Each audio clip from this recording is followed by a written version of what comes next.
नमस्कार। हमारा आज का टॉपिक है ischemic heart disease. Ischemic heart disease क्या होती है आज यहाँ पर जानेंगे। तो इस्केमिया का मतलब है कि जब किसी बॉडी पार्ट में ब्लड फ्लो और ऑक्सीजन कम होने लग जाता है तो उसको बोलते हैं हम इस्केमिया। तो इस्केमिया टर्म क्या है?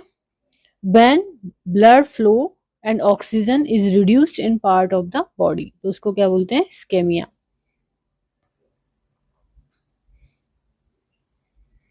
तो इस्केमिक हार्ट डिजीज क्या है? Heart damage caused by narrowed heart artery.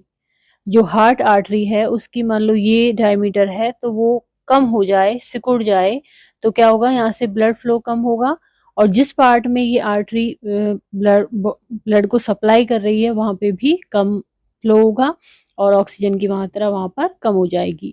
तो इसी को कहते हैं हम ischemic heart disease. Ischemic heart disease is heart damage caused by narrowed heart arteries. Ischemic heart disease can cause chest pain और discomfort. तो इसकी वजह से क्या होता है? चेस्ट में पेन होने लगता है और डिस्कम्फर्ट होने लगता है। जबकि साइलेंट इस्केमिया क्या है? When blood flow to the heart is reduced with no obvious symptom. Silent मतलब कि उसमें कोई सिम्टम्स नजर नहीं आ रहे हैं, लेकिन हार्ट को जो ब्लड फ्लो है वो क्या हो गया है? कम हो गया है, तो उसको बोलते हैं हम silent ischemia. Ischemia when blood flow and oxygen reduce in part of body. Cardiac ischaemia.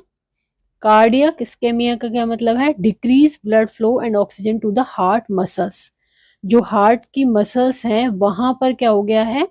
Blood flow और ऑक्सीजन कम हो गया है, तो उसको हम क्या बोलते हैं? Cardiac ischemia. Ischemic heart disease, heart damage caused by narrowed artery. This is also called, अब ischemic heart disease को और क्या बोलते हैं? coronary artery disease, CADB इसी को बोलते हैं, और coronary heart disease, CHTV इसी को बोलते हैं। When arteries narrow, less blood and oxygen reach the heart muscle. This can lead to heart attack. और उससे क्या हो जाता है? Heart attack. हार्ट अटैक मतलब कि जब उस हार्ट में ब्लड फ्लो प्रॉपर नहीं हो रहा तो हार्ट काम करना बंद कर देता है और इसी को बोलते हैं हम heart attack. Ischaemia can cause chest pain और discomfort known as angina pectoris. जबकि एंजाइना पेक्टोरिस क्या है? जबकि इस्केमिया की वजह से चेस्ट पेन होता है और डिस्कम्फर्ट होता है, तो इस कंडीशन को हम क्या बोलते हैं? Angina pectoris. और सिम्टम्स क्या होते हैं? तो ये तो होता ही है pain. Pain in upper body, जो ऊपर का शरीर है उसमें दर्द होने लग जाता है। शॉर्टनेस ऑफ ब्रेथ, श्वास लेने में श्वास की कमी आ जाती है। स्वेटिंग, पसीना आता है। इंडाइजेशन दैट में feel like heart burn. Nausea और वॉमिटिंग होती है। डिजी और लाइट हेडेडनेस होती है। फास्ट और इरेगुलर हार्ट बीट होती है। Ischemia is most likely to happen when heart need more oxygen. कब होता है? जबकि हार्ट को क्या है? ज्यादा ऑक्सीजन की डिमांड है and nutrients than it's getting. जितनी सामान्यतः लेता है उससे ज्यादा की जरूरत है। Heart can't keep up with the body's increase demand for blood. तो बॉडी की जो इंक्रीज डिमांड ऑफ ब्लड है उसको हार्ट उसके अनुकूल नहीं रह पा रहा है, तो होता है ये। Usually coronary artery disease due to, किस वजह से होती हैं ज्यादातर? Coronary artery atherosclerosis. ये क्या कंडीशन है? Subintimal deposition of atheroma in large and medium size coronary artery. यहाँ पर क्या हो जाता है? एथेरोमा बन जाता है, फैटी टिश्यू कलेक्ट हो जाता है, उसी को बोलते हैं atherosclerosis.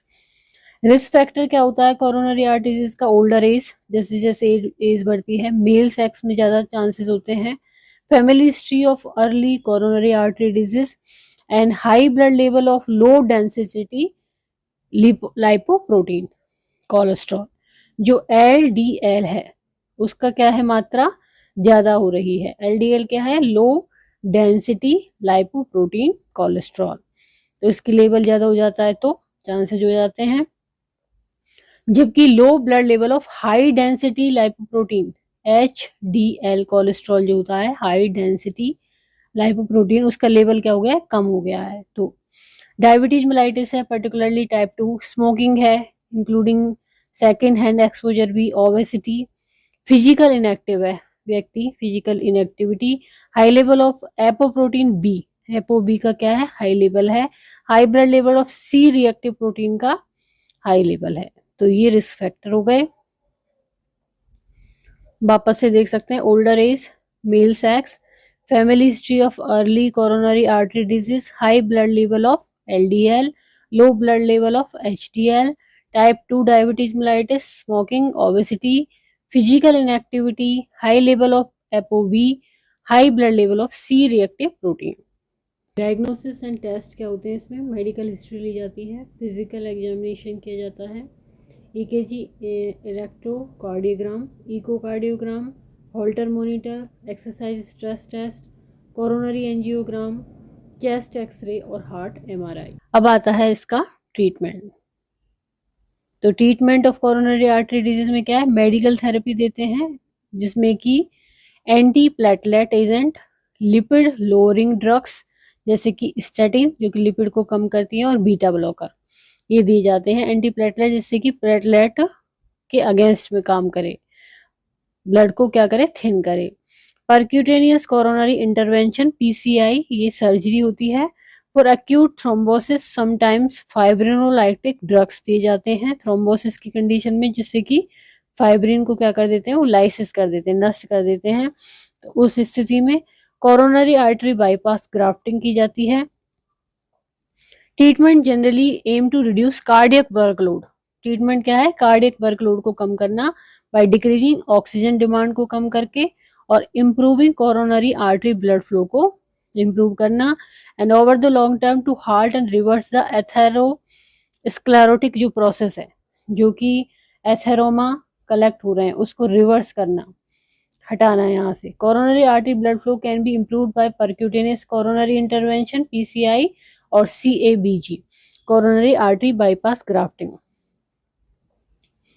CABG and acute coronary thrombosis may sometimes be dissolved by fibrinolytic drugs।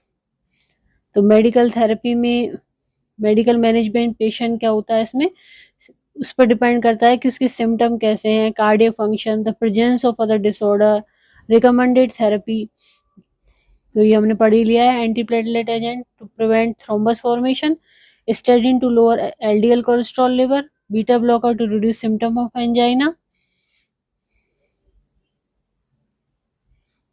तो beta blocker also reduce mortality post infarction, especially in the presence of post myocardial infarction।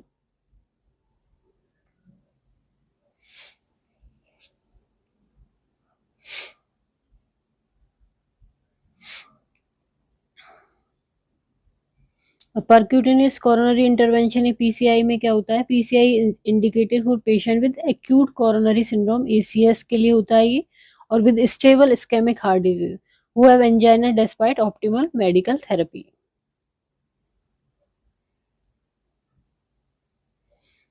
अब आता है prevention of coronary artery disease involves modifying atherosclerosis risk factor, modify करके, जैसे कि smoking cessation करना, weight loss करना, healthful diet लेना, regular exercise करना, modification of serum lipid level, reduction of salt intake, control of hypotension, control of diabetes. तो इनसे इसका क्या हो जाता है, प्रिवेंशन।